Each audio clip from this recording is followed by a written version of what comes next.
నేను మీ రాజన్న. ఈరోజు ఉమ్మడి నల్లగొండ జిల్లా తీసుకున్నట్టయితే ఆ జిల్లాలో ఎప్పుడు పోరాటం పోరాటం పోరాటం పోరాటం ఎర్రజెండా స్తూపాలు అవుపిస్తాయి. గస్వంటి జిల్లాలనే మంచి మంచి లీడర్లు పుట్టిర్రు. 2006లో ZP chairperson Kasireddy Narayana Reddy sir తోటి అలా మంచి ముచ్చట పెట్టడానికి వచ్చిండు. మరి ఆయన ఇన్ని రోజులు ఎక్కడ పోయిండు? ప్రజలలోనే ఉన్నాడా, లేకపోతే మీడియా ముందుకు ఎందుకు రాలేదు? అసలు సార్ ఇప్పుడు ఏం చేయాలనుకుంటున్నాను మీద మంచి ముచ్చట అడిగి తెలుసుకొని మంచి ముచ్చట పెడదాం. ఇక నమస్తే సార్. నమస్కారం. బాగున్నారా సార్? బాగున్నాను సార్. మీరు ఎక్కడ పుట్టిరు? మీది ఏ ఊరు? మీరు ఎప్పుడు రాజకీయాల్లోకి వచ్చారు? మీ తల్లిదండ్రులు ఎవరు? నా సొంత గ్రామం వెంకిర్యాల మండల్, వెంకిర్యాల గ్రామం బీవీనగర్ మండల్, భువనగిరి తాలూకా, ఉమ్మడి నల్గొండ జిల్లాలో. నేను 1954లో పుట్టినాను. మా ఫాదర్ నరసింహారెడ్డి గారు, మదర్ నరసమ్మ గారు. మాది వ్యవసాయ కుటుంబం. అంటే మీరు ఇంత ముందుకు మీ నాన్న కానీ లేకపోతే మీ ఇంట్లో ఎవరన్నా మీ తాతలు కానీ రాజకీయాల్లో ఉన్నారా? మా ఫ్యామిలీలో ఎవరు లేరు. జస్ట్ ఒక ఊరి వరకే మా బ్రదర్ సోషల్ వర్కర్గా ఊరి నీటి సంఘం అని, తర్వాత చెరువు మీద దాని మీద కొంచెం మా ఫాదర్ ఉండే. మా కజిన్ బ్రదర్ ఏమో మాలి పటేల్ ఉండే. అంటే ఇక ఊర్లో ఒక రెడ్డి అన్నప్పుడు అందరికి సహాయ సహకారం ఉండేది. అందులో మా బ్రదర్ చాలా స్పెషల్. ఆయనకు పిల్లలు లేరు. ఎవరు ఏది అడిగినా ఇచ్చేవాడు, ఏది అడిగినా చేసేవాడు. మనం పరీక్ష పెట్టుకొని వాళ్ళ కోసం చేసి వచ్చి ఊరి కోసం ప్రజల కోసం. అమ్మ నాన్న వ్యవసాయం చేసేదా? అమ్మ నాన్న వ్యవసాయం. నాన్న చిన్నప్పుడే, నేను పుట్టినాక 2 సంవత్సరాలకే చనిపోయాడు. అయ్యో. తర్వాత అమ్మ అన్న ఇద్దరే వ్యవసాయం చేసేది. ఏదో మాకు 14 ఎకరాల భూమి ఉండేది. 15 ఎకరాల భూమితో ఉన్నది. అంత పెళ్లి చేసిన. మీరెంత చదువుకున్నారు సార్? నేను బీకామ్ కంప్లీట్ చేసిన. మీరు ఇక్కడ రాజకీయాల్లోకి మీకు ఎందుకు రావాలనిపించింది? అసలు మీరు అంటే అంతవరకు చదువుకొని నాన్న లేడు, చదువుకొని అన్నయ్య సేవా కార్యక్రమాలు అవి చేస్తుండే ఊళ్ళో, అది ఓకే. మీకు ఎందుకు అనిపించింది ఈ రాజకీయాలకు? ఎప్పుడు వచ్చిర్రు? రావాలని ఎందుకు అనిపించింది? ఎవరిని ఆదర్శంగా తీసుకున్నారు? 1977లో గవర్నమెంట్ ఉద్యోగంలో జాయిన్ అయినాను. మీరు బీకామ్ 77 అయిపోగానే మా బావగారు ఇక్కడ లోకల్లో ఉండే, అప్పుడు వారి దగ్గర ఉంటే వారు ద్వారా ఒక ఉద్యోగం మార్కెట్ కమిటీలో సూపర్వైజర్గా జాబ్ చేస్తూ ఉన్నాం. 2.5 సంవత్సరాలు జాబ్, 2 సంవత్సరాల 11 నెలలు 9 నెలలు మొత్తం మీద ఆ పీరియడ్లో చేసినాక మాకు అక్కడ ఉన్నటువంటి అధికారితో నాకు కాస్త సంబంధాలు చెడిపోయి, ఆయన చేసే అరేంజ్మెంట్స్, ఆయన ఏదో డబ్బులో వాసించి అది తీసుకురా ఇది తీసుకురా నా వల్ల కాలేదు. దాంతో ఉద్యోగం పెట్టేసి వచ్చిన. నాకు ఈ ఉద్యోగం వద్దని, ఇట్లా ఉద్యోగం చేసేది లేదని చెప్పేసి వెళ్ళేసి వచ్చి, అప్పటికి పెళ్లి కాలేదు. అప్పుడు బయటకు వచ్చేసినాక ఈ రిగ్గులు మన మాధవరెడ్డి గారు, రెగ్యులేట్ మాధవరెడ్డి ఉండే. అవును. నేను జాబ్ చేసే ఆఫీస్కి ఒక 5-6 షాపుల తర్వాత వారి షాప్ ఉండే. అప్పుడు వాళ్ళకి రైస్ డిపో ఉండే. వారికి వాళ్ళ పార్ట్నర్ గాలిరెడ్డి, కృష్ణ కలిసి ముగ్గురు వచ్చి డిపో పెట్టుకున్నారు. రెగ్యులర్ వారంలో 2 సార్లు వచ్చిపోయేటోడు. నేను కొంచెం ఉండని తెలిస్తే కూడా నేను ఆయన ఉన్నాడంటే ఆయన ముందు వచ్చిన పోయి కూర్చొని కాఫీ తాగి టీ తాగి తెలిసాము ఆయనతో ముచ్చట పెడుతుంటే ఆయన రిగ్గు తీసినంటే దాని గురించి వాకప్ చేసిన. రిగ్గు ఏంటిదని అప్పటికి వాకప్ చేసి పెట్టుకున్నా. కానీ ఈయన ఉద్యోగం విడిచిపెట్టగానే నేను రిగ్గు ఫీల్డ్లకు నేను కూడా సెప్టెంబర్లో వినాయక చవితి అప్పుడు విడిచిపెట్టాను. తర్వాత ఒక 10 రోజులు ఆలోచించి చేసి దాని గురించి మొత్తం దాని కొటేషన్స్ అవి తెప్పించుకొని చూసి చేస్తే మరి ఇన్వెస్ట్మెంట్ ఎంత, బ్యాంకులో ఎంత, ఇవంతా తిరిగి చూసేసరికి నాకు కొంచెం టైం పట్టింది. అక్టోబర్ దసరాకు పోయి, దసరా తర్వాత పోయి నేను దానికి అడ్వాన్స్ ఇచ్చేసి దాని రిగ్గుకు విశాఖలో ఉండే ఫ్యాక్టరీ బోర్వెల్ ఎక్విప్మెంట్ కంపెనీ వాళ్ళతో టైప్లో ఉండి తిరుగుతూ చేసి నేను జనవరి 1st వీక్లో రిగ్గును డెలివరీ తీసుకున్నాను. రిగ్గు ప్రస్థానం నడుస్తూ ఉంది నాది. రిగ్గు ప్రస్థానం నడుస్తూ ఉంది. హైదరాబాద్ నడుస్తున్నాం, మహారాష్ట్రలో పనిచేస్తున్నాం అంటాను. 86లో 85లో మామూలుగా నేను ఒక కాంగ్రెస్ కార్యకర్తకు వచ్చినప్పుడు అందరు మాతో సమానంగా యూత్ పిల్లలతో అందరు తిరిగే వాళ్ళం. అంటే మొదట్లో కాంగ్రెస్లోనే వచ్చారు. From the beginning Congress, still now is the Congress. ఇప్పటి వరకు కూడా కాంగ్రెస్, మేము ఏ పార్టీ మారలేదు. మా ఫ్యామిలీ కూడా కాంగ్రెస్లో ఉన్నది. ఆ ఊరికి వచ్చినప్పుడు అందరు కలిసి నన్ను బలవంతాన నేను తిరుగుతుంటే చేస్తుంటే అది 85, 86లో 87లో ఇది అనుకుంటా మండల ఎలక్షన్ కొత్తగా వచ్చినాయి. అప్పుడు ఆ మండల ఎలక్షన్లో మా ఊరు పక్క విలేజ్ పిల్లాడు బీసీ పిల్లని శంకర్ను పెట్టిండు. దానికి కొంచెం మేము ఊర్లో కొంచెం తిరిగి నా వంతు ఆ రోజుల్లో 5,000 ఇస్తే చాలా గొప్పగా ఉండేది. చంద ఏమంటే 5,000 ఎంతో ఇచ్చేసి వారికి సహకారం అందించేవాళ్ళు. తర్వాత ఇంకా 3 మంత్స్లో 4 మంత్స్లో సింగిల్ విండో వచ్చింది. అప్పుడే కొత్తగా పెట్టాను primary cooperative society, agriculture cooperative society. దానికి నేను ఊరికి వచ్చి మా పెళ్ళి ఉంటే, మా సిస్టర్ బిడ్డ పెళ్ళి ఉంటే వస్తే వాళ్ళు నేను మహారాష్ట్రకి వస్తే మనమంతా ఊరంతా కలిసి కాంగ్రెస్ పార్టీ నా మీద ప్రెషర్, మా సర్పంచ్ గారు కానీ మా బావ వాళ్ళు ఉండే మాజీ సర్పంచ్ రామచంద్రారెడ్డి గారు, చల్లు ఇది చేయాల్సిందని చెప్పంటే అప్పుడు ఆ సింగిల్ విండోకు నామినేషన్ నేను పోయి కూడా వేయలే, వాళ్ళే వేసి వచ్చిన సంతకం పెట్టించుకుని. ఆ విధంగా అక్కడ నుంచి స్టార్ట్ అయింది. అది కంప్లీట్గా అది 3 సంవత్సరాలు చిల్లర రోజులు ఏదో చేసినాం. తర్వాత అదొక 1 మంత్ లోపలనే 1 to 6 months లోపలనే మళ్ళీ అగైన్ అగ్రికల్చర్ మార్కెట్ కమిటీ చైర్మన్గా అయినా. ఈ అగ్రికల్చర్ మార్కెట్ కమిటీ సూపర్వైజర్లో ఇక్కడ హైదరాబాద్ అగ్రికల్చర్ మార్కెట్ కమిటీలో నేను సూపర్వైజర్ పనిచేసాను. దానికి ఇప్పుడు చైర్మన్ అయ్యారు. దానికి కాలేదు, భువనగిరి మార్కెట్ కమిటీకి చైర్మన్ పరిగి రామరెడ్డి గారు వారు నామినేటెడ్ చేసి భువనగిరి పంపించారు. ఆ మార్కెట్ కమిటీ చైర్మన్తో ఈ సింగిల్ విండో అయిపోయినాక 6-7 months తర్వాత మళ్ళీ మార్కెట్ కమిటీ చైర్మన్ అయినాం. ఆ చైర్మన్ తోటి అక్కడ భువనగిరిలో 94 ఎలక్షన్లో మాడుగుల నరసారెడ్డి గారిని గెలిపించడంలో కానీ, తర్వాత మొత్తం మార్కెట్ అక్కడ మున్సిపాలిటీ ఎలక్షన్లో కానీ మొత్తం కీలకంగా నేనే ఒక క్యాండిడేట్గా నేను ప్రయత్నం చేసిన. అప్పటి నుంచి రాజకీయాల్లో మీకు కంటిన్యూ అవుతున్నాం. మీరు 2006లో జెడ్పీటీసీగా పోటీ చేసి జెడ్పీ చైర్పర్సన్ అయినారు. అంటే దీనికి ప్రధానంగా ఇంతమంది లీడర్లు ఉన్నారు.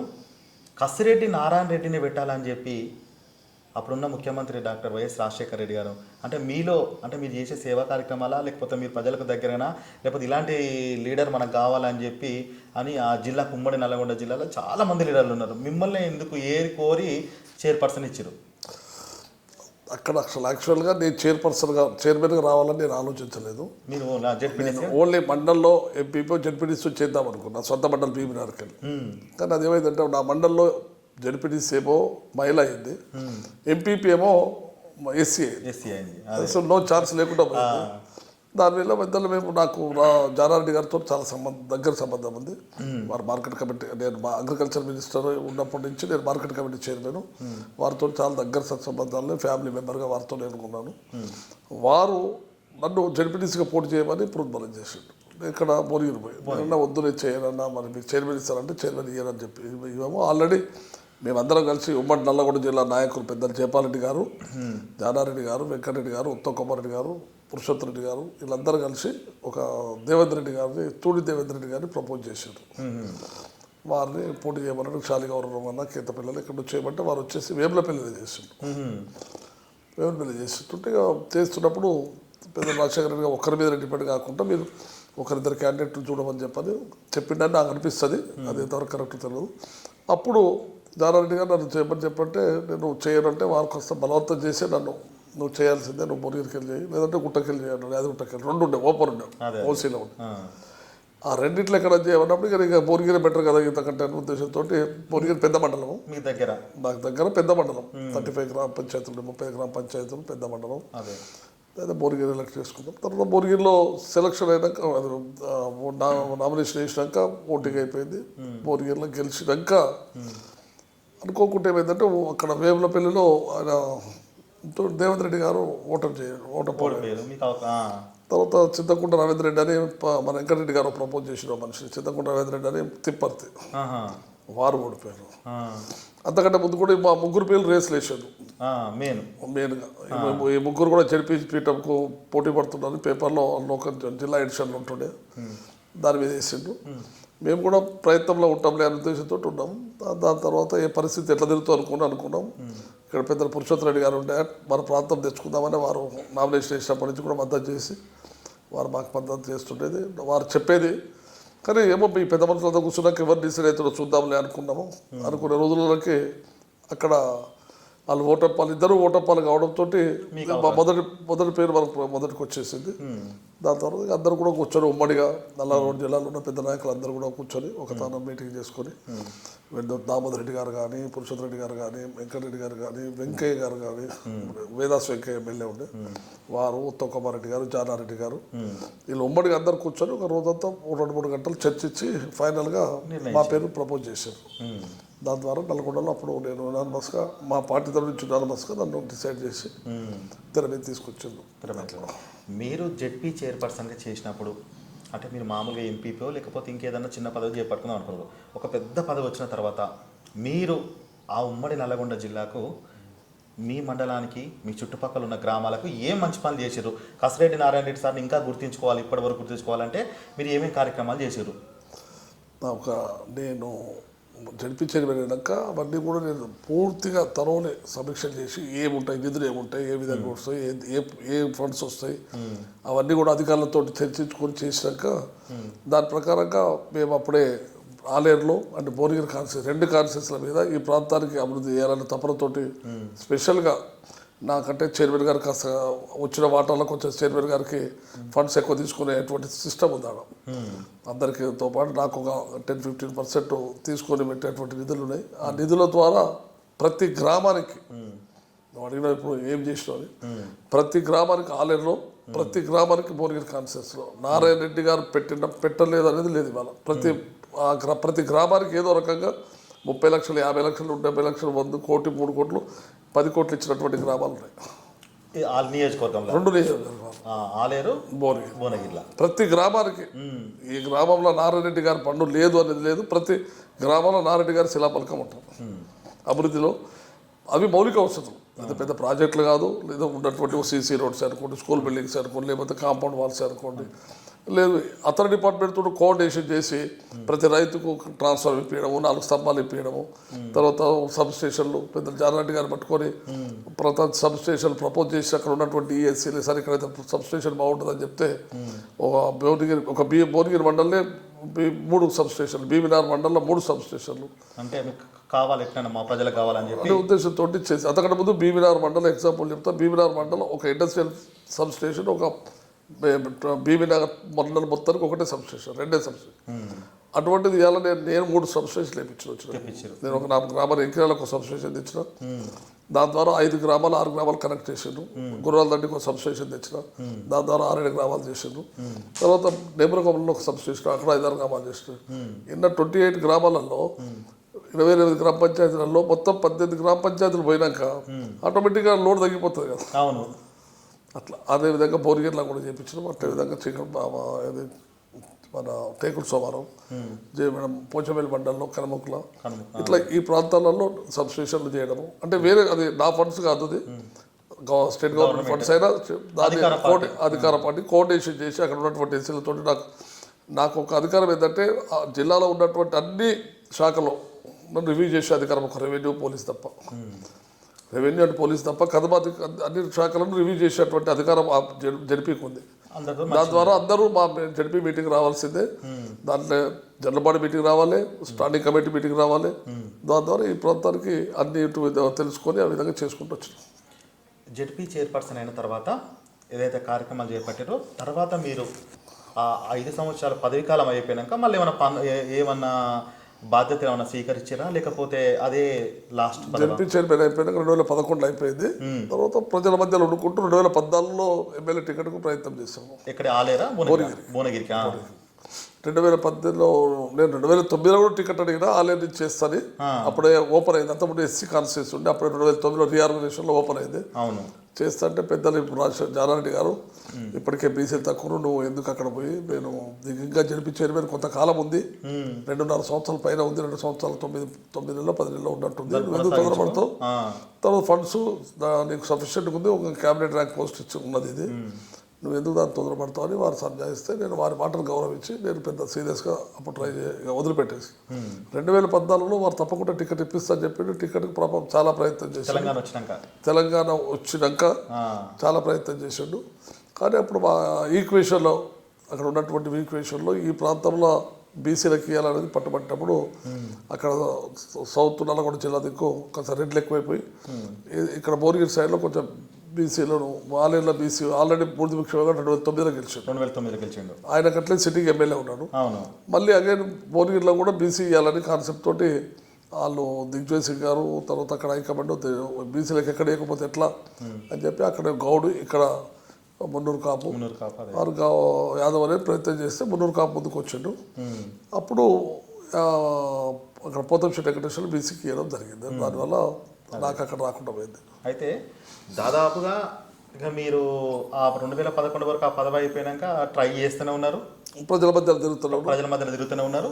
అంటే అప్పుడు ఉన్న రాజకీయాలు, మీరు రాజశేఖర రెడ్డి కాలంలో ఉన్న రాజకీయాలు, మంచి పేరు ఉంటే ఇలాంటి లీడర్లు పెట్టాలి, పని చేస్తాడు, ఈ పటేల్ మంచిగా పని చేస్తాడని బీసీలు కానీ ఎస్టీలు కానీ మీ దాంట్లో కానీ ఓసీలు కానీ అందరూ అనుకునేది. ఇప్పుడు ఈ 2024లో మీరు ఏదైతే ఎంపీ టికెట్ కొట్లాడుతున్నారో కావాలని కొట్లాడుతున్నారో అప్పుడు ఉన్న రాజకీయం వేరు ఇప్పుడున్న రాజకీయం వేరు. ఏ చెప్పినా కానీ ఇలా డబ్బులు ఎవరు లీడర్గా డబ్బులు ఎక్కువనే ఆయన ఆయన అయితేనే పని చేయగలుగుతాడు చేస్తాడు, లేకపోతే ఆయన అనుచరులకు మాత్రమే టికెట్ ఇచ్చుకుందనే కాన్సెప్ట్లో ఉన్నారు. మీరు దీనికి ప్రజల మధ్యలో అంటే కసిరెడ్డి నారాయణ రెడ్డి అంటే ఆ పీరియడ్లో తెలుసు. ఇప్పుడున్న యువతకు దాదాపుగా 18 ఏళ్ళు నిన్న రోజు పెరుగుతూనే ఉంటారు ఓటర్లకు. ప్రజలకు ఎట్లా దగ్గర అవుతారు? మీరు భువనగిరి టికెట్ ఎందుకు కావాలని ఆశిస్తారు ఎంపీగా? భువనగిరి టికెట్లో నేను ఇప్పటి నుంచి కాదు, భువనగిరిలో 87 నుంచి ఇప్పటి 30 సంవత్సరాల నుంచి నేను భువనగిరి ప్రాంతంలో ఒక లీడర్గానే ఉన్నారు. కానీ భువనగిరి తాలూకా వరకే ఆ మధ్యకాలంలో ఉన్నాం. తర్వాత జిల్లా పరిచయం అయినాక మొత్తం జిల్లా వ్యాప్తంగా నాకు తెలుసు, ఉమ్మడి నల్లగొండ జిల్లా. సో దానివల్ల నేను 2018లో కూడా పార్లమెంట్ టికెట్ ఆశ అడిగినాను. పార్లమెంట్ టికెట్ అడిగినారు, నాకు ఇస్తామని చెప్పి మాట ఇచ్చినారు పెద్దలు. అప్పుడు వెంకటరెడ్డి గారు నల్గొండకు ప్రయత్నం చేస్తారు, నల్గొండకు టికెట్ అక్కడ ఎంపీగా. లాస్ట్ మినిట్లో ఏమైందంటే అక్కడ ఉత్తమ్ కుమార్ రెడ్డి కూడా నేను కూడా చేస్తాను రావడంతో ముందుకు రావడంతో అది నల్గొండకు బదులు నల్గొండలో ఉత్తమ్ కుమార్ రెడ్డికి పెట్టి ఇక్కడ కోమటిరెడ్డి వెంకటరెడ్డి గారిని తీసుకొచ్చారు. అప్పుడు మనకి ఇస్తారని తెలిసితో అది వెనకపోయి, ఎందుకంటే వాళ్ళు కొంచెం సీనియర్ లీడర్స్ ఆల్రెడీ 2-3 సార్లు ఎమ్మెల్యే చేసినాడు. నల్గొండలో ఎమ్మెల్యే 4 సార్లు ఎమ్మెల్యే గెలిచిండు, ఒకసారి మంత్రి చేసిండు, పేరున్న వ్యక్తి. తర్వాత అంతకంటే ముందు కూడా వాళ్ళ బ్రదర్ ఇక్కడ ఎంపీ రాజగోపాల్ రెడ్డి గారు 2009 నుంచి 2014 వరకు ఎంపీగా చేసిండు. కోమరెడ్డి బ్రదర్స్ అని అందరికి బాగా నోటెడ్ ఏరియా కాబట్టి వారికి ప్రాంతంలో ఉంది, వారిని పెడితే చుట్టములేము అనే ఉద్దేశంతో హైకమాండ్ అప్పుడు పరిస్థితిలో గవర్నమెంట్ కూడా లేదు కాబట్టి వారిని 2018లో వారిని ప్రపోజ్ చేయడం జరిగింది. మేము కూడా చదువుగా ఆయనకి ఇచ్చినప్పుడు సంతోషం, ఎవరిని మన పార్టీలో ఎవరు అనే ఉద్దేశంతో ఊరుకున్నాం. మళ్ళీ వారు గెలిచిండు అనుకోకుండా మా జిల్లాలో 2 గెలిచినాయి. 2 గెలిచినాయి మనకు తెలంగాణ స్టేట్లో. భువనగిరి 2 గెలిచినాయి. చాలా సంతోషం. మన కాంట్రిబ్యూషన్ మన జిల్లా మొత్తం టోటల్గా కాంగ్రెస్ పార్టీ 2 ఎంపీలు వచ్చినాయి, సంతోషపడ్డాం. అయితే దాదాపుగా ఉమ్మడి నల్లగొండ జిల్లాలో మన నల్లగొండ జిల్లాలో కాంగ్రెస్ పార్టీలో ముఖ్యమైన లీడర్లు జానారెడ్డి గారు కానీ, ఉత్తమ్ కుమార్ రెడ్డి కానీ, కోమటిరెడ్డి వెంకటరెడ్డి కానీ, రాజగోపాల్ రెడ్డి కానీ, ఇంకా అనేకమైన లీడర్లు ఎవరైతే ఎమ్మెల్యేలు ఉన్నారో ఆ భువనగిరి పరిధిలో ఎవరైతే ఎమ్మెల్యేలు మన ఉమ్మడి నల్గొండ జిల్లాలో ప్రతి ఒక్క నియోజకవర్గంతో ఎమ్మెల్యేలతోటి మీకు సంబంధాలు ఉన్నాయా? మీరు టికెట్ కావాలని చెప్పి మీరు ఎవరిని అడుగుతున్నారు? టికెట్ ఇప్పుడు భువనగిరిలో అనిల్ కుమార్ రెడ్డి గారి దగ్గర నుండి నేను గెలిపించుకున్నాం. అనిల్ కుమార్ రెడ్డి అక్కడ బీర్ల ఐలయ్య తోటి కూడా మాకు మంచి సంబంధం ఉంది. నేను చైర్మన్ ఐలయ్య గారు సర్పంచ్ ఉండే ఆలేరులో, అది సైదాపూర్లో సర్పంచ్. నా శిష్యుడుగానే ఉండే అప్పుడు మొత్తం టోటల్ నా శిష్యుడు. నేనే అప్పుడు ఆయన పింఛన్లు అంటే, ఇందిరా మిల్లు అంటే, తర్వాత సిసి రోడ్లు అంటే అన్ని విధాలా నా సహకారం వారికి చాలా ఉండే. ఆ గురుత్వం కూడా ఇప్పటికీ ఉంది వారికి, అట్లేం లేదు. వారు కూడా నన్ను మంచి మర్యాదతో ఉంటాడు. ఇక్కడ అనిల్ రెడ్డి పిలుచుకున్నాం. మధ్యలో రాజగోపాల్ రెడ్డి బాగా ఎమ్మెల్యేనే, ఆయనతో సత్సంబంధం ఉంది. వీరేశ్వరితో కొత్తగా పరిచయం అయింది, నాకు పెద్దగా కొత్త పరిచయం లేదు. వీరేశ్వరితో పరిచయం అయింది సామీల్.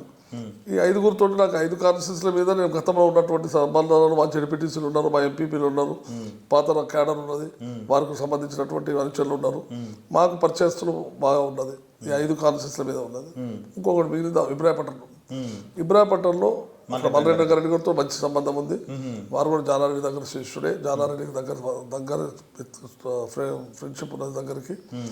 అందులో అది కాకుండా మా సొంత బావ గారు కోదరెడ్డి గారు ఎమ్మెల్యే, ఎక్స్-ఎమ్మెల్యే, 2 టర్ములు ఎమ్మెల్యే, కూడా చైర్మన్, అగ్రోకార్మిక్స్ చైర్మన్. ఆ సొంత గ్రామం యాచారం అనేది మండల్ క్వార్టర్ యాచారం. మరి ఇబ్రాహీంపట్నంతో వారికి సత్సంబంధాలనే బాగా. ఆయన కూడా పొలిటికల్ ఆ ప్రాంతంలో ఆయన బాగా ఎవరికి వచ్చినా హెల్ప్ చేస్తూ మొత్తం ఏదున్నా గవర్నమెంట్లో ఆయన పని చేపిస్తుండే. బాగా బంధుత్వాలు కూడా బాగున్నాయి అక్కడ. ఇప్పుడు 6 కాన్స్టిట్యూన్సీలో మాకు అందరితో సత్సంబంధాలు ఉన్నాయి. ఇప్పుడు కొత్తగా ఒకటే ఉండదు, జనగాం కొత్తగా ఉన్నది మాకు. జనగాంలో కూడా మాకు బంధుత్వాలు ఉన్నాయి. ప్రతాప్ రెడ్డి గారు నాకు మంచి మిత్రులు, వారు మంచి పరిచయస్తులు బాగున్నది. వారు ఏదో మొన్న అనుకోకుండా కొంత దగ్గర మెజార్టీతో ఓడిపోయినది, కానీ మాకు అక్కడ కూడా మంచి సంబంధాలు ఉన్నాయి. దీనివల్ల మేము ఒక జిల్లా చైర్మన్గా చేసినాము, పబ్లిక్ నోటెడ్ ఉన్నాము, తర్వాత పరిచయాలు వస్తున్నాయి, అన్ని విధాలు ఆర్థికంగా ఉన్నాము, అన్ని కూడా పెట్టుకుందామని చేస్తూ టికెట్ అడుగుతున్నాము. ఒకసారి అవకాశం ఇవ్వాలని ఎవరు హైకమాండ్కు పబ్లిక్ అడుగుతున్నారు. దాదాపుగా భువనగిరి పార్లమెంట్లో చాలామంది లీడర్లు ఉన్నారు. చామాల కిరణ్ కుమార్ రెడ్డి దాదాపుగా మన సీఎం గారికి ప్రధాన అనుచరులాగా ఆ టికెట్ ఎప్పుడో నాకు అది కావాలని చెప్పి కొట్లాడి ఆయన ఎమ్మెల్యే ఏదామనుకుని, కానీ అది ఎస్సీ రిజర్వ్ కాదు ఆయనది. కాకపోతే అది ఓసీ జనరల్ కాదు. ఈ టికెట్ కావాలని తీన్మార్ మల్లన్న కానీ వీళ్ళందరూ దాదాపుగా భువనగిరి టికెట్ ప్రధానంగా అడుగుతున్నారు. మీరు గిట్ట ఆ టికెట్ అడుగుతున్నారు అంటే మీపై మొగ్గు చూపాలంటే ప్రజలకు అంటే లీడర్లు కానీ ఇంకా వేరని కానీ మరి ఇన్ని రోజులు కనిపించే నారాయణ రెడ్డి గారు మరి ఇప్పుడే ఎట్లా ఇప్పుడు ఈ మధ్య తెరపైకి వస్తున్నాడు నా టికెట్ కావాలంటున్నాడు. ఇన్ని రోజులు మరి ఎందుకు అధికార పార్టీలో ఉన్న బీఆర్ఎస్ పార్టీ పైన ప్రశ్నించలేకపోయారు, ఎప్పటికప్పుడు ఎండగట్టలేకపోయినారు, అంటే సొంతంగా పనులకే చేస్తాడు. మరి ఇప్పుడు ఎందుకు మళ్ళీ ప్రజల్లోకి రావాలనుకుంటుండు, టికెట్ ఆశిస్తుండు ఎట్లా అని చెప్పి ఆలీలు అంటారు, నేను అనడం కాదు. మరి దీనిపైన మీ అభిప్రాయం? సో వాళ్ళకు ఒక వ్యక్తిని ఏదో విధంగా క్రిటిసైజ్ చేయడానికి అది ఈజీ. అవును, మేము ప్రజల మధ్య ఉన్న సంగతి మేము కాన్సెన్స్ వరకే తిరిగినాం. అవును, మా ఊరికి కాన్సెన్స్ తిరిగినాం. చాపల కిరణ్ కుమార్ రెడ్డి అంటే ఆయన ఇప్పటి వరకు మొన్నటి వరకు ఇసుకారు తిరిగాడు. ఇప్పుడు రేవంత్ రెడ్డి గారు ఎప్పటి ఆయన ఒక పిసిసి సెక్రటరీ అదే ప్రెసిడెంట్ వైస్ ప్రెసిడెంట్ వేయించుకున్నాడు. దాంతో ఆయన దాంట్లో తిరుగుతున్నాడు. దాన్ని అంత మాత్రం తిరిగినంత మాత్రం కాంగ్రెస్ పార్టీలో చాలా మంది ఉన్నారు, చాలా మంది చాలా రకాలుగా పనిచేసిన వాళ్ళు గాంధీవాన్లో ఉన్నవాళ్ళు. అందరికి టికెట్ రాలేదు కదా, వారికి రావాలని కూడా ఏం లేదు. మేము 30 ఏళ్ళ నుంచి ఉన్న వారికి చిన్న వయసు ఉన్నది, మళ్ళీసారి అవకాశం ఇస్తుండొచ్చు. ఇప్పుడు ఈసారి మాకు అవకాశం అని అడుగుతున్నాము. తీర్మానం ఒక టీవీ పెట్టుకున్నాడు, వారి ద్వారా ఆయన ఎడగట్టిండు. ఆయన చేసినటువంటి తప్పులు, బీఆర్ఎస్లో చేసిన తప్పులన్నీ కూడా ఆయన దాని మీద ఎంక్వైరీ చేసుకోవడమో తెలుసుకోవడమో చేయడమో ఆయన ఎడగట్టిండు. ఆయన ఆల్రెడీ ఇదివరకు ఒకసారి ఎమ్మెల్సీ కూడా పోటీ చేసాడు. వారు కూడా అడగడం తప్పలేదు. నలుగురు మొత్తం పోటీ స్పోర్ట్స్లో ఎవరమో నలుగురు అడిగిన దానికి అక్కడ ఉన్నటువంటి మెరిట్స్ సర్వేల ప్రకారంగా ఎవరైతే బాగుంటుంది అనే ఉద్దేశంతో చూసి సెలెక్ట్ చేస్తారని మేము అనుకుంటున్నాం. అడగడం తప్పలేదు కదా. అవును, ఇప్పుడున్న ఎవరైతే మీరు టికెట్ ఆశించిపోయి అనుకున్నారో ఉమ్మడి నల్గొండ జిల్లాలో ఉన్న ముఖ్యమైన లీడర్లు కోమటిరెడ్డి కానీ, ఉత్తమ్ కుమార్ రెడ్డి కానీ, జానారెడ్డి కానీ వీళ్ళందరినీ మీరు సంప్రదించారా? ఏమన్నా మీకు నేను ఏదన్నా అడిగితే ఏమని చెప్పారు? నేను జానారెడ్డి గారికి శిష్యుడి అవును, దగ్గర నుంచి మంచి సంబంధం ఉంది, దగ్గర మైత్రులు. వారిని ఆశిస్తున్నాం, వారే మాకోసం ప్రయత్నం చేస్తున్నాడు.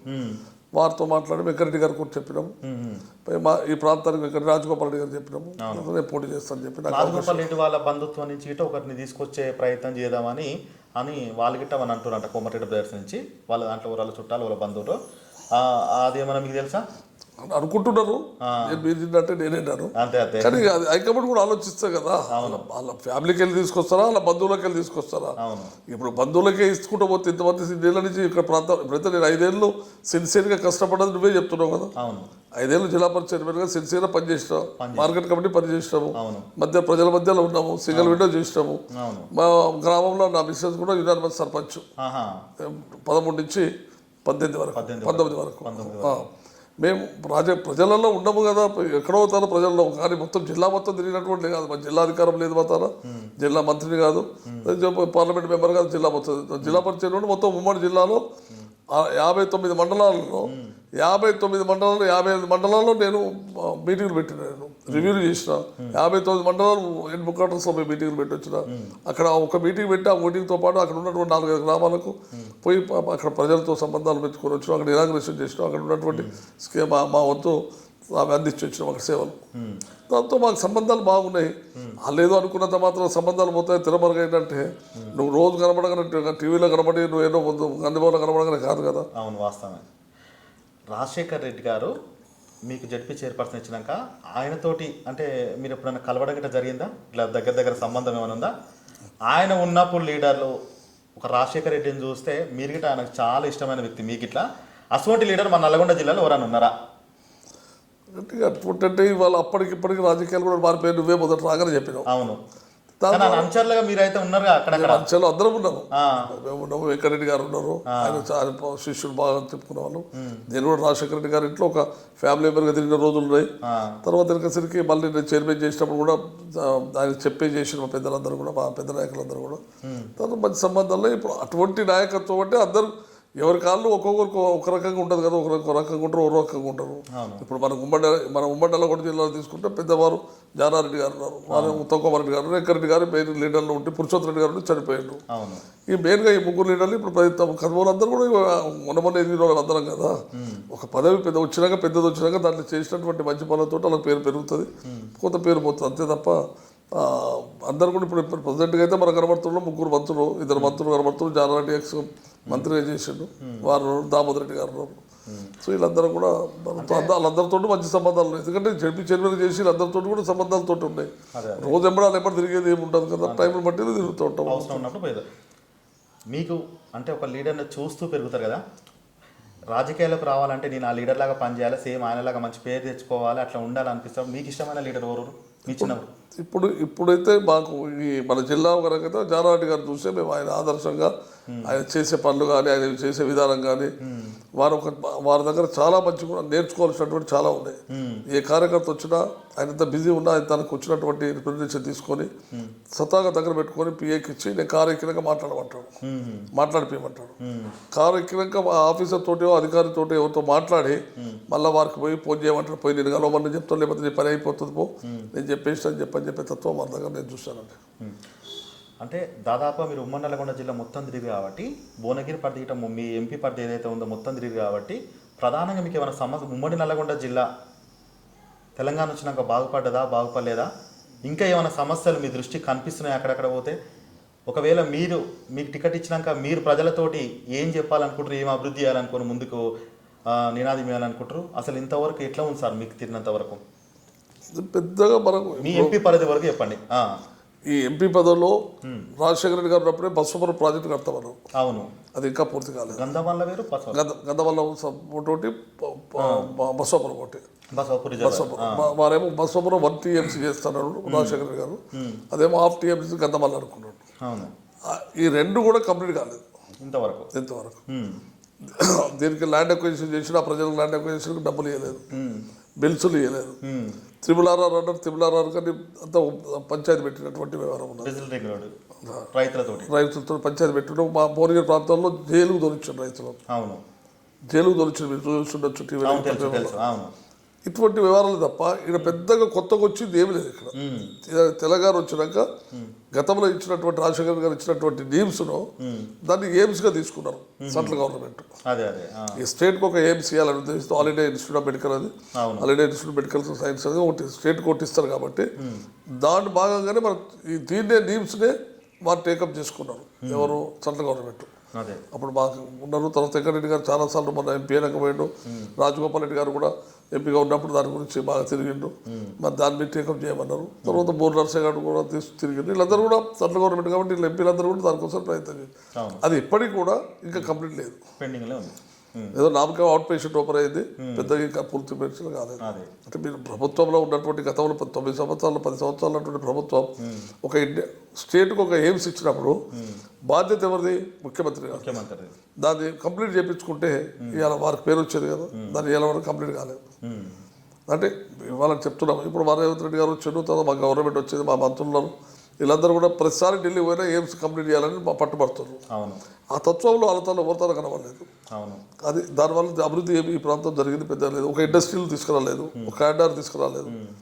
మేము ఇచ్చినటువంటి నల్గొండలో అప్పుడు ఇచ్చినటువంటి మహాత్మా గాంధీ యూనివర్సిటీ ఇచ్చినాం, మెడికల్ యూనివర్సిటీ అప్పుడే శాంక్షన్ అయింది. ఇవే ఉన్నాయి తప్ప కొత్తగా వీళ్ళు తీసుకొచ్చి నల్గొండ జిల్లాకు చేసినటువంటి ఏమి కనబడలేదు. నల్గొండ జిల్లాలో ఏంది వలసవాదులు ఎక్కువ ఉన్నారు, ఇంకా నిరుద్యోగులు ఎక్కువైనారు. ఏం పని చేసుకుందాం మన లారీ డ్రైవర్లు, క్లీనర్లు, ఇవి తప్ప ఉమ్మడి నల్గొండ జిల్లాకు ఒక కంపెనీ వస్తే బాగుంటుంది, మా ప్రాంతం అంతా బాగుపడుతుంది అనే కాన్సెప్ట్లో ఎవరు ఆలోచించకుండా ఎంతసేపు ఉన్న నల్గొండ జిల్లా ఎంతసేపు పోరాటంలో మీరు ముందుండరు తప్ప అభివృద్ధిలో మాత్రం వెనుక ఉండరు అని చెప్పి చేసిన జిల్లానే మన నల్గొండ జిల్లా. అటువంటిది ఇప్పుడు మీరు ఎప్పటికప్పుడు మీరు తీసుకెళ్తే ప్రజల్లోకి మాట్లాడాలి, వాళ్ళ మీకు టికెట్ ఇచ్చినాక ప్రజల్లోకి ఏ అయితే సమస్యలు ఉన్నాయో ఆ సమస్యల పైన ఏదైతే నీ కళ్ళ ముందు చిన్నప్పటి నుంచి మీరు చూస్తారు కాబట్టి చేసారు కాబట్టి అవన్నీ తీర్చే బాధ్యత మీ పైన ఉంది, మీరు చేయగలరా? తప్పకుండా చేస్తాం. చాలా పూర్తి మేము 30 ఏళ్ళ నుంచి రాజకీయాలు వండుకుంటూ అవన్నీ అనుభవం తెచ్చుకున్నాం. పెద్ద జానారెడ్డి గారితో కానీ కథ మంత్రులతో కానీ తెలుసుకున్నాం. కాబట్టి ఆ తరంలో మేము చేయడానికి ప్రయత్నం చేస్తాం. సెంట్రల్ గవర్నమెంట్ కానీ స్టేట్ గవర్నమెంట్ కానీ నుంచి నిధులు తీసుకొచ్చి మా ఈ విధంగానే తప్పకుండా ఫిల్ఫిల్ చేస్తాం. దానికి ముఖ్యమంత్రి గారు కలిసి ఏమంటాడు అన్న అంటారా? ఏమంటాడు? పరిచయం బాగా పరిచయం మాకు, ఎందుకంటే వారు కూడా జానారెడ్డి గారి ఇంట్లో ఒక ఫ్యామిలీ మెంబర్గా ఉండేది, మేము ఫ్యామిలీ మెంబర్గా ఉండేది. కలుసుకున్నప్పుడు అప్పుడు అన్నాన్ని పిలుచుకున్నాము, అన్నాన్ని పిలుస్తుండేది. ఇప్పుడు ఆయనకు ఒక హోదా వచ్చింది కాబట్టి అన్న అనకుండా నన్ను గుర్తుపట్టి మంచిగా మాట్లాడుతుంది. ఇప్పటికి మీకు ఎంత దాదాపు 60 ఏళ్ళు ఉంటాయి సార్ మీకు? 60 దాటినాయి. 60 దాటినా అయినా కానీ ఇప్పటికి ఆ బాడీ కానీ అది కానీ ఇంకా గట్టిగా మళ్ళీ వెనక సన్నగా గట్టిగా ఇట్లా అట్టనే ఉన్నారు, తెల్ల చేతి తీసుకొని మంచిగా నిగనిగా ఆడుతున్నారు.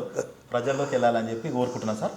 మీరు భువనగిరి ప్రజలకు మాజీ జెడ్పీ చైర్పర్సన్గా ఒక లీడర్గా మీరు పడ్డ కష్టాలు, మీరు చేసిన అభివృద్ధి, మళ్ళీ మీరు ప్రజల్లోకి రావాలని చెప్పి టికెట్ కావాలని చెప్పి గట్టిగా కొట్లాడుతారు. మీకు అనుభవం ఉంది, ఆ జిల్లా పైన పట్టు ఉంది, నాయకులందరూ దగ్గర ఉన్నారు, లీడర్లందరూ నీకు పరిచేస్తలే.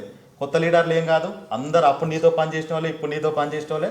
ప్రతి ఒక్క ఊర్లో బంధువులు ఉన్నారు. పలాని కసిరెడ్డి నారాయణ రెడ్డి ఓవర్ అంటే మనోడే అనే కాన్సెప్ట్లు ఉన్నారు, ప్రజలకి అట్టనే ఉన్నారు. మీరు ఏమైనా చెప్పాలనుకుంటే భువనగిరి ప్రజలకు 5 నిమిషాలు కెమెరా చూసి ఆ నమస్కారం చెప్పి మీరు ఏం చేయాలనుకుంటారు, ఎందుకు రావాలనుకుంటారో చెప్పురు. ఇక నేను భువనగిరి ప్రజలకు, మా నల్గొండ జిల్లా ఉమ్మడి నాయకులకు, పెద్దలు జానారెడ్డి గారు కానీ, వెంకటరెడ్డి గారు కానీ, ఉత్తమ్ కుమార్ రెడ్డి గారు కానీ, మా దామోదర్ రెడ్డి గారు కానీ, వీరందరికీ కూడా, ఎమ్మెల్యేలకు, ఇప్పుడు కొత్తగా వచ్చిన ఎమ్మెల్యేలందరికీ కూడా నా ఒకటే వినపం, నాకు ఒకసారి ఉమ్మడి నల్గొండ జిల్లా చేసినటువంటి సేవలను గుర్తించి నేను చేసినటువంటి ఒక నీతి నిజాయితీగా చేసినటువంటి చైర్మన్గా నాకు పేరుంది. అటువంటి చైర్మన్కు నారాయణ గారికి మీరు ఒకసారి అవకాశం ఇచ్చి, ఒక్కసారి పార్లమెంట్ అవకాశం ఇస్తే నేను ఏం చేసేది చూపెడతాను ఉద్దేశంతో పార్లమెంట్ టికెట్ ఆశిస్తూ ఉన్నా. ఈసారి ఒకసారి మాకు అవకాశం ఇవ్వాలని నల్లగొండ ప్రజలు, భువనగిరి పార్లమెంట్ ప్రజలను అడుగుతున్నా, మరి మా లీడర్లను కూడా అడుగుతున్నా, మాకు ఒకసారి టికెట్ ఇచ్చి ఇవ్వమని కోరుతూ నేను అందరు కూడా ఒకసారి నమస్కారం చెప్పుకుంటూ సెలవు తీసుకుంటాను. చూసిరు కదా, సాతురు అయితే మంచి ముచ్చట పెట్టినాం. ఒక సూపర్వైజర్గా పనిచేసి ఆ ఉద్యోగం రాజుపెట్టి దానికి మళ్ళీ ఇంకొక దగ్గర చైర్మన్, అది చైర్మన్ కదా, చైర్మన్ అయిన తర్వాత గిట ప్రజలందరికీ దగ్గర చేసి వాళ్ళ ఇంట్లో ఎవరు రాజకీయాలు లేకున్నా కానీ నేనుంటా అని చెప్పి ప్రజలకు దగ్గరై తనకు తాను నిరూపించుకొని మంచిగా ఒక హోదాలో వండుకుంటూ తన కుటుంబాన్ని తన వాళ్ళని రక్షించుకుంటూ మంచిగా వండుకుంటూ నేను ఇంకా ఇప్పుడున్న ఏదైతే నాకున్న జీవితం ఉందో అదంతా ప్రజలకే అంకితం చేసి ప్రజలకు మంచి పని చేద్దామని చెప్పి కసిరెడ్డి నారాయణ రెడ్డి సార్ అయితే మంచిగా చెప్పిండు. ఎట్టనైనా టికెట్ వస్తే ఖచ్చితంగా మీరు అందరు సపోర్ట్ చేయాలని చెప్పి మనస్ఫూర్తిగా కోరుకొని ఇంకా ప్రజలందరికీ పనులు చేస్తాడు. ఎందుకంటే ఆయనకు అనుభవం ఉన్నది, అందరు పరిచయస్తులు గిట్ట ఉన్నారు కాబట్టి రానున్న రోజులలో టికెట్ ఇస్తే ప్రజలందరిలోకి ఎరిగి గెలిచిన తర్వాత మంచి పనులు చేస్తారని మేమైతే కోరుకుంటున్నాం. చూసిరు కదా, మరో లీడర్తో రాజన్న ఏకదమ్ ముచ్చట పెడతాడు. ఉంటా మరి.